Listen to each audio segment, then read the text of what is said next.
ఉందో అటు జగిత్యాల పట్టణమే కానీ ఇటు రాయకల్ కానీ ప్రత్యేకమైన పరిస్థితులు కనబడుతున్నాయి. వాస్తవంగా ఎన్నికల్లో ఇటువంటి పరిస్థితులు ఉత్పన్నమవుతాయని చెప్పని ఎవరు కూడా ఊహించి ఉంటారని నేను అనుకోను. ఎందుకంటే సాధారణంగా ఎన్నికలంటే ఏ రాజకీయ పార్టీ కానీ ఆ పార్టీ బలోపేతం కొరకు ఎవరైతే జెండా మోస్తారో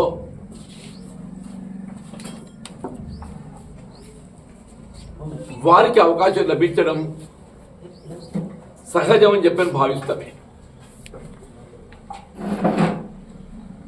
కానీ ఇక్కడ అక్కడ జగిత్యాల మున్సిపాలిటీ కానీ మన రాయకల్ కానీ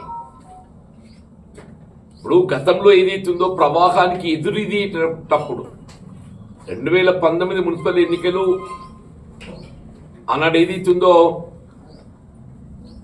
ప్రభుత్వం బీఆర్ఎస్ పార్టీ అధికారంలో ఉండే కొంత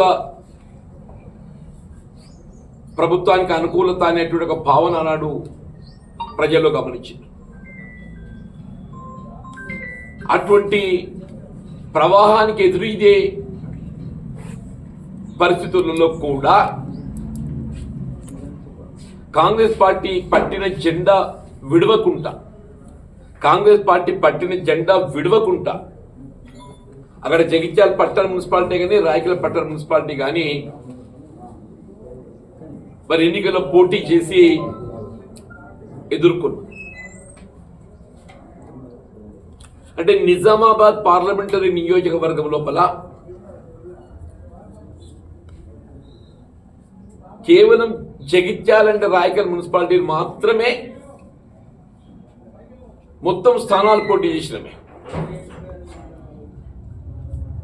మీకు నిజామాబాద్ కార్పొరేషన్ కానీ ఆర్మూర్ కానీ కొరుట్ల కానీ మెట్పల్లి కానీ ఆనాటి పరిస్థితులలో కాంగ్రెస్ పార్టీ కనీసం పూర్తి స్థానాలలో కూడా కౌన్సిలర్ పూర్తి స్థానాల్లో కూడా పోటీ చేయలేని పరిస్థితి అంటున్నాయి. కానీ మన జగిత్యాల నియోజకవర్గం జగిత్యాల పట్టణ మున్సిపాలిటీ కానీ రాయకల్ కానీ మనం అన్ని వార్డులలో పోటీ చేసాం. సరే ఫలితం అప్పటి ఎదురీతలో ఏదైతుందో ఆశించిన మేర పొందలేకపోయాం. కానీ ఇవాళ ఏదైతున్నదో కాంగ్రెస్ ప్రభుత్వం అధికారంలో ఉన్నది, ప్రజాభిప్రాయం కాంగ్రెస్ పార్టీకి అనుకూలంగా ఉందని భావిస్తున్న తరుణంలో సహజంగానే ఈ దశాబ్ద కాలం ఎవరైతే కాంగ్రెస్ పార్టీ జెండా మోసిండ్రో వారికి అవకాశం లభిస్తుందని చెప్పి భావించడం సహజం.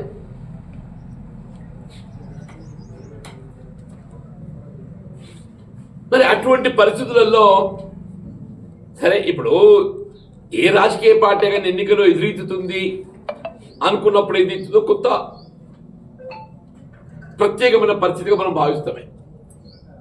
కానీ ఇక్కడ ఏమైంది, ఇవాళ ఎన్నిక అనేది ప్రభుత్వం కాంగ్రెస్ పార్టీ అధికారం ఉండడంతో కాంగ్రెస్ పార్టీకి అనుకూలంగా ఉందన్నటువంటి ఒక భావిస్తున్న తరుణం లోపల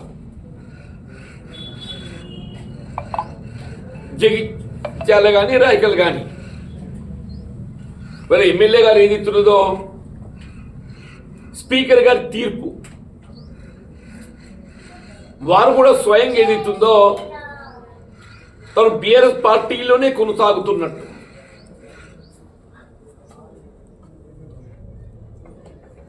కొన్ని శాసనసభలో పార్టీ పరంగా విప్ జారీ చేస్తే తను బీఆర్ఎస్ పార్టీకి నిబంధనలకు అనుగుణంగా నేను ఓటు వేసి సమర్థిస్తా అని చెప్తాను. తనని మాట్లాడి చైర్మన్ పోలే దిగిపోయిన చైర్మన్ టర్మ్ అయిపోయిన చైర్మన్ ఇక్కడ రాయకల్ ప్రభుత్వ ఆసుపత్రి ఉంది కదనే, అందులో 2 ఎకరాల భూమి ఏదైతుందో కబ్జా కోర్లు భూ ఆక్రమణదారులు తప్పుడు పత్రాలతో ఆక్రమించే ప్రయత్నం చేస్తుంటే ఆనాటి నీ చైర్మన్ కు మున్సిపల్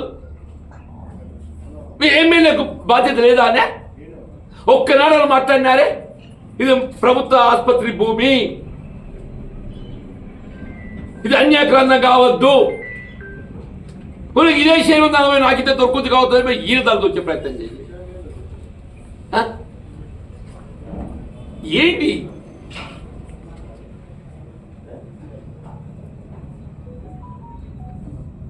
ప్రజలు నిజమైన కాంగ్రెస్ వాళ్ళు గెలిపించాలి. వలసవాదులు ఎవడన్నా కానీ చెప్పట్టున్నా, వలసవాదులు అవకాశవాదులు ఎవరైనా మంచి చెప్పట్టు. నేను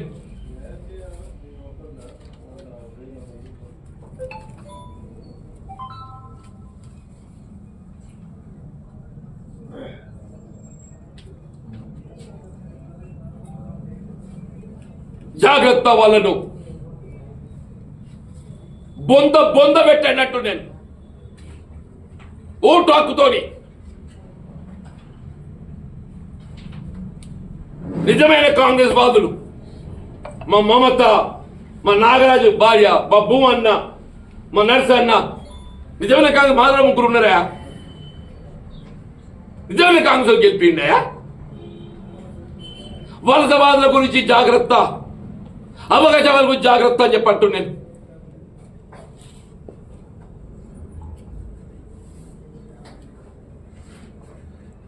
రాయకల్ పట్టణం నాకేదైతుందో ప్రజా జీవితంలో గుండెకాయ అంటు, రాయకల్ మండలం నా ప్రజా జీవితంలో నాకు గుండెకాయ అంటున్నాను. జగిత్యాల నియోజకవర్గంలో రాయకల్ మండల అభివృద్ధి బోర్నపల్లి వద్ద ఆరంభిస్తే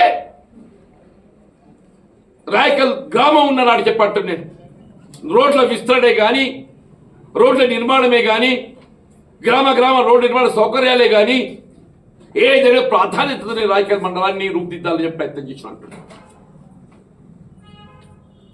రేపు కూడా నాకు ఏ పదవి ఉన్నా లేకున్నా అందరూ అంటారు కావచ్చు ఆయనకి ఏం పదవి ఉంది, నాకు బాధ్యత ఉంది, నాకు బాధ్యత ఉంది.